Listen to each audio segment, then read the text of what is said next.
उन्होंने बोले कुछ नेताओं को ईवीएम मशीन में बंद कर देना चाहिए जिनके खुलने की तारीख ही ना मिले। हाँ। राजनीति की गंदगी पे मैं 4 लाइनें आप सब स्वागत है साहब, बहुत देर से इन लाइनों का इंतजार था।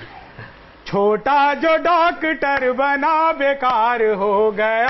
अच्छा। छोटा जो डॉक्टर बना बीमार हो गया। वाह। मझला बना जो मास्टर बेकार बहुत हो अच्छे। गया। जो झूठ में फरेब में था सबसे ही आगे, वो आज के भारत का कर्णधार। बहुत सिर्फ जवानी जंग की बात नहीं है। हाँ। मार पिटाई भी कितनी हुई है कार्यकर्ताओं में आपस में। अच्छा, बनारस में तो बहुत ज्यादा हुई है साहब। हाँ।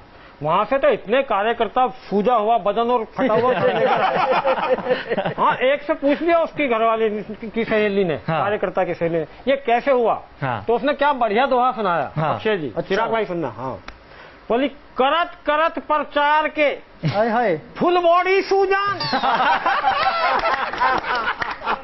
करत करत प्रचार के फुल बॉडी सूजान, बनारसरी आवत जाते सिर पर पड़त निशान। भाई, और मैं यहाँ एक चीज और जोड़ना चाहूंगा। हाँ।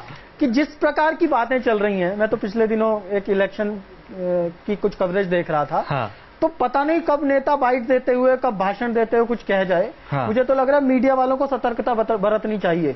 जैसे कोई नेता बहनों और भाइयों का तुरंत बीप बीप कर देना चाहिए। पता नहीं आगे क्या बोल जाए। और वो दिन भी दूर नहीं है जब इलेक्शन की कोई चुनावी रैली का पोस्टर छपेगा और उस पर इलेक्शन कमीशन का एक सर्टिफिकेट लगा होगा, ए या यूए का। बहुत अक्षय जी, मुझे बात अपनी याद आ गई एक। जी। मेरे मित्र ने कहा यार ये सरकार गिरेगी। अच्छा। मैंने पूछा और कितनी। हाय हाय। बहुत बढ़िया, बहुत गहरी बात, बहुत गहरी बात शंभू जी। बोला मतलब। मैंने कहा यह सरकार तब गिरती है जब सीएनजी पीएनजी के दाम बढ़ाती है। यह सरकार तब गिरती है जब निहत्थी बुढ़ी पर लाठी चार्ज करवाती है। यह सरकार तब। मैंने पूछा और कितनी। हाय हाय। बहुत बढ़िया, बहुत गहरी बात, बहुत गहरी बात शंभू जी। बोला मतलब। मैंने कहा यह सरकार तब गिरती है जब सीएनजी पीएनजी के दाम बढ़ाती है। यह सरकार तब गिरती है जब निहत्थी बुढ़ी पर लाठी चार्ज करवाती है।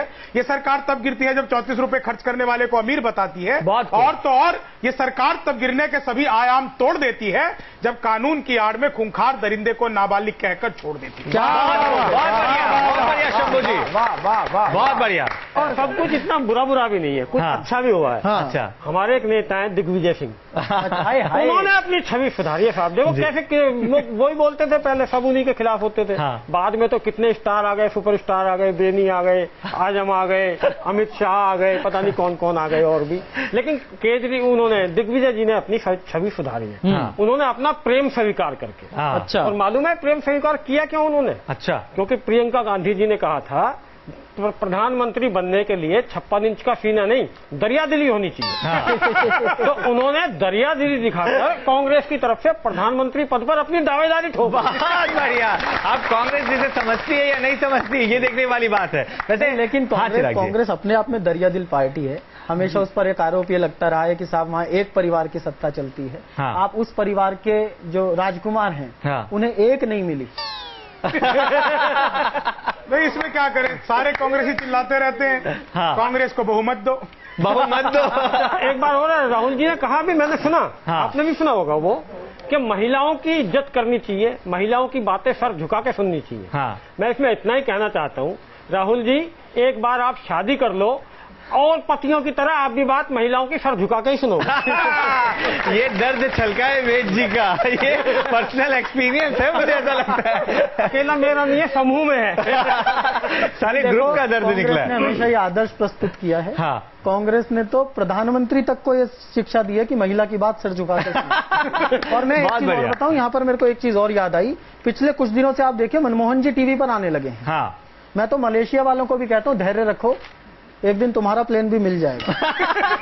असंभव कुछ नहीं है। जिसे समझ आया है वो जोरदार तालियां जरूर बजाएगा। बहुत को। वैसे हम भी कुछ चीज समझ रहे हैं और ये समझ रहे हैं कि हमारी जो प्यारी सी ऑडियंस हमारे साथ मौजूद है वो हमें कुछ लतीफे सुनाने चाहती है, कुछ शायरी सुनाना चाहती है। तो एक बार उस ऑडियंस का रुख करते हैं और जानते हैं कि उनके पास क्या है खास आपके लिए। ये हास्य प्रोग्राम है, तो आपको मैं ये हमारे हिंदुस्तान की, हमारे भारत के सिस्टम के बारे में बताना चाहता हूँ।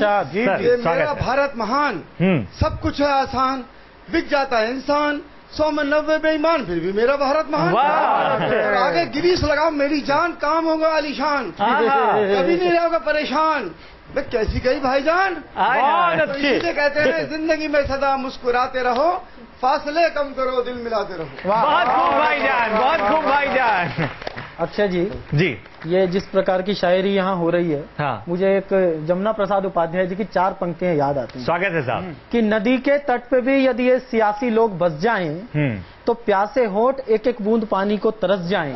वाह। और गनीमत है कि मौसम पर हुकूमत चल नहीं सकती, नहीं तो सारे बादल इनके खेतों में बरस जाएं। बहुत खूब, बहुत खूब, बहुत बढ़िया, बहुत बढ़िया। आपको पता है वो ताजा घटना हुई जी, कुमार विश्वास के घर पुलिस पहुंच गई, हाँ, कि जिनके पास मतदाता की कार्ड नहीं है उनको गिरफ्तार किया जाएगा, उनकी पत्नी तक को धमकी दी गई। हाँ, तो मुझे तो प्रियंका का वो बयान याद आया, हाँ, जिसमें उन्होंने कहा था बौखलाए हुए चूहों की तरह घूमे। बौखलाए हुए चूहों की तरह दौड़ रहे हैं। मुझे मालूम था कि चुनाव के 1-2 दिन पहले इनके झूठों का सिलसिला दोहराया जाएगा, इसमें कुछ नया नहीं है। हाँ। मेरी समझ में नहीं आया कि बयान उन्होंने भाजपा वालों को दिया था या कांग्रेस वालों को ये कहा था। ये सोचने वाली बात है। इस बयान पर मुझे भी एक बात याद आई। हाँ। वो दरअसल प्रियंका जी ने कहा था बौखलाए हुए चूहों की तरह घूम रहे हैं और मैं इनसे नहीं डरती। हाँ। मैं सलाह देना चाहता हूँ भाजपाइयों को कि वो कॉकरोचों की तरह घूमे, क्योंकि कॉकरोचों से महिलाएं ज्यादा डरती हैं। वैसे छिपकली भी एक ऑप्शन हो सकता है। लेकिन हाँ, जनता से मैं कहूं कि उनके पास एक ऐसा हथियार है जिससे हर नेता डरता है, और वो है मत का अधिकार। आप अपने मत का इस्तेमाल जरूर करें, और जाते जाते एक वोट अपील बनती है। तो आइए जानते हैं कि किस तरीके से हमारे साथ मौजूद हास्य के तमाम कलाकार एक जिम्मेदारी की बात आपको कहते हैं।